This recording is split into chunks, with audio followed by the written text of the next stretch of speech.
Hello students, welcome back to this amazing platform of Physics Wallah. Welcome back to this class. I hope आप सभी के सभी बहुत ज्यादा अमेजिंग होंगे और मैं वरुण गोयल वापस आ गया हूं आप सभी के सामने एक बहुत ही प्यारा सेशन लेके। जैसे कि आप सभी को पता है कि आप सभी का पार्ट 2 चल रहा है, या फिर मैं बोलूंगा सीयूटी का एग्जामिनेशन खत्म हो गया है। अब आप सभी का काउंसलिंग का फेज चल रहा है, right? And counselling is very important for you all, as you all know, है ना। तो यहां पे सबसे ज्यादा दिक्कतें कहां आ रही हैं, सबसे बड़ा डाउट कहां आ रहा है कि सर कि हमारे को सेल्फ अटेस्ट कैसे करना है। Self attest documents for CSAS 2024 registration compulsory, क्या कंपलसरी है या नहीं है, हर एक चीज बताऊंगा। अगर कंपलसरी है तो किस तरीके से करना है, क्या क्या प्रक्रिया आपको फॉलो करनी है कि जिससे आप सभी का कोई भी पार्ट गलत ना जाए, है ना, गलत अपलोड ना हो और आप लोग सही तरीके से अपने काउंसलिंग के अंदर पार्टिसिपेट करें और आप लोग जो डिजर्व करते हैं उस कॉलेज के अंदर, उस यूनिवर्सिटी के अंदर जा रहे हो, राइट। तो शुरू करते हैं। यहां पे CSAS पोर्टल के बारे में हमने बातचीत कर ही ली है। देखो, the applicant shall be required to provide the following documents. मैंने नंबर ऑफ वीडियोस बना दी हैं इस यूट्यूब चैनल के ऊपर, अगर आप लोगों ने नहीं देखी है तो प्लीज जाके चेकआउट कीजिएगा। वीडियो भी बना रखी है, शॉर्ट्स भी बना रखे हैं कि आपको डॉक्यूमेंट्स क्या क्या चाहिए in the original with the 2 sets of the self attested photocopies at the reporting center। मतलब कि अभी तो आप सभी को फॉर द टाइम बीइंग क्या करना है, उसे अपलोड करना है सिर्फ, है ना, CSAS पोर्टल के ऊपर अपलोड करना है। लेकिन जब आप सभी का फाइनल सिलेक्शन हो जाता है ना, तो आप सभी को फिजिकली हर एक डॉक्यूमेंट लेके जाना होता है और वहां पे आप सभी को ये डॉक्यूमेंट्स की तब भी जरूरत होगी और सेल्फ अटेस्ट तब भी रखने होंगे आप सभी को डॉक्यूमेंट्स। जैसे कि क्लास 10th की मार्कशीट अगर आपके पास है तो मैं आप सभी को बोलूंगा कि उसका एक तो फोटोकॉपी निकलवा लो एंड उसमें अपने साइन कर दीजिएगा एंड डेट लिख दीजिएगा। एंड जैसे कि आपके पास अभी मैं आगे दिखाऊंगा, उसके बाद में सेल्फ अटेस्ट करके भी दिखा दूंगा, ठीक है, मैं इसलिए लेके आऊंगा। क्लास 10th की मार्कशीट होनी चाहिए आपके पास, class 10th board examination certificate marksheet होनी चाहिए, क्लास 12th मार्कशीट होनी चाहिए, ओरिजिनल सर्टिफिकेट होना चाहिए, provisional certificate and marksheet of qualifying examination. मतलब कि बहुत सारे स्टूडेंट्स की कोई और एग्जामिनेशन दिया होगा तो क्वालिफाइंग एग्जामिनेशन का वो होना चाहिए, आपके पास मार्कशीट होनी चाहिए, जैसे कि CUT की मार्कशीट आपकी लगी रही होगी, ठीक है। अब यहां पे बच्चों को डाउट ये आ रहा होगा कि सर कि ये एग्जामिनेशन सेंटर, ये एग्जामिनेशन सर्टिफिकेट क्या होता है। जैसे कि अगर मैं बात करूं तो मेरा क्लास 10th के अंदर 2 सर्टिफिकेट्स आए थे। एक तो जिसके अंदर मार्कशीट मतलब मार्क्स लिखे हुए थे कि इंग्लिश में इतने मार्क्स हैं, मैथ्स में इतने मार्क्स हैं, फिजिक्स में इतने मार्क्स हैं, केमिस्ट्री में इतने मार्क्स हैं, राइट। एंड उसके बाद एक सर्टिफिकेट आया था कि यस कि ये इंसान, इसकी डेट ऑफ बर्थ ये है, पेरेंट्स नेम ये है, has passed in the examination और तारीख साल लिखा हुआ था कि मार्च 2010, ठीक है।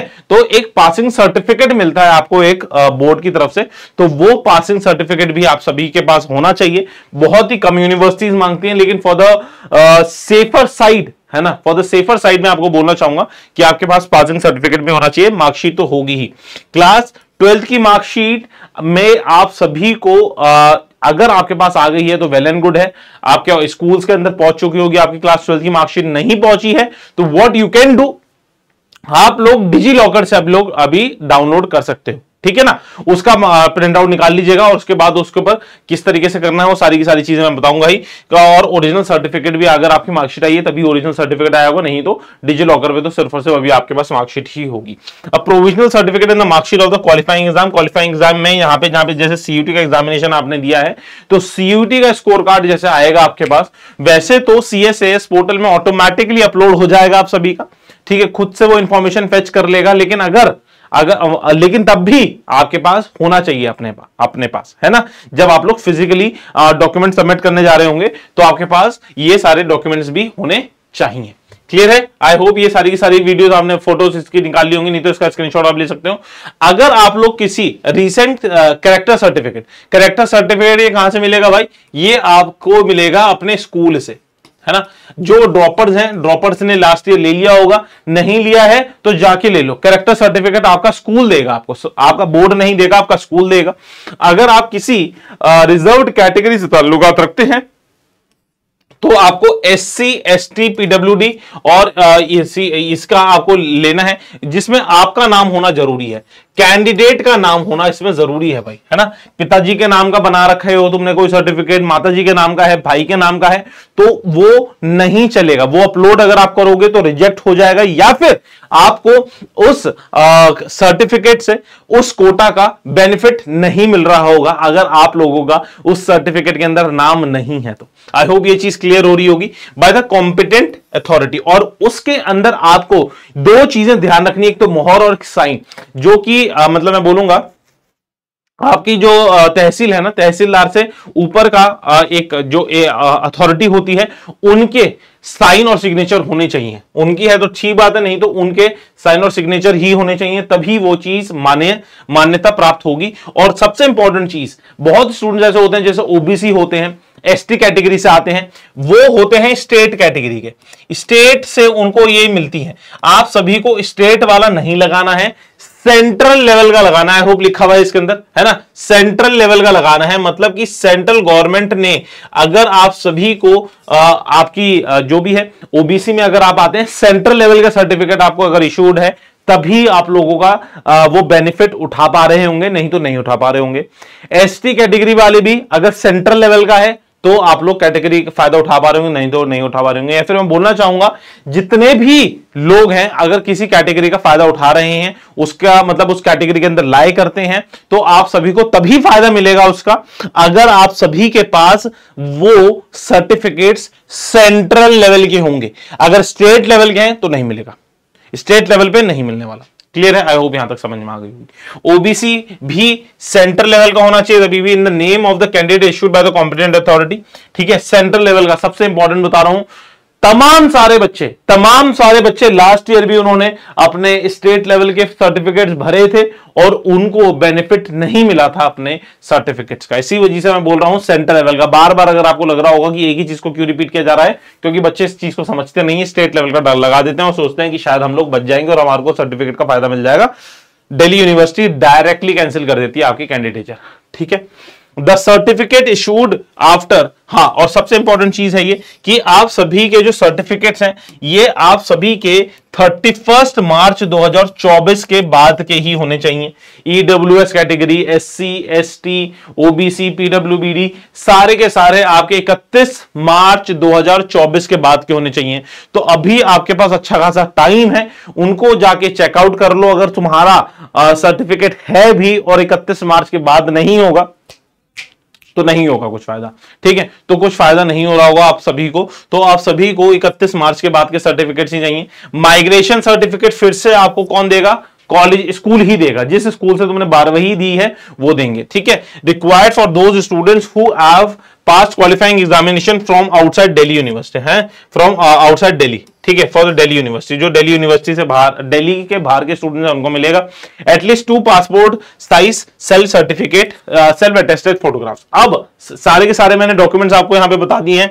ये देखो, ये डॉक्यूमेंट्स की यहां पे भी लिस्ट है, इसको जाके चेकआउट कर लेना। और यहां पे मैं आप सभी को ये बता रहा हूं, यहां पे ये वाले सर्टिफिकेट्स को चेकआउट कर लेना। अब सेल्फ अटेस्ट जो मेन एजेंडा है जिसके लिए आप लोग इस वीडियो के अंदर आए हैं, वहां पे वो मैं चीज समझाने की पूरी कोशिश करूंगा। ठीक है, चलो आ जाओ। जैसे कि आपके पास ये क्लास 10th की, क्लास 12th की मार्कशीट है, अगर आपके पास है, ठीक है ना, तो आप लोग क्या कर सकते हो, इसके अंदर आप फोटोग्राफ निकाल लेना इसकी, और यहीं कहीं पे भी जहां पे भी तुम्हारे को साइन मिलता है, जैसे कि यहां पे साइन मार देना। लेट से कि मैं यहां पे अपना साइन मार रहा हूं,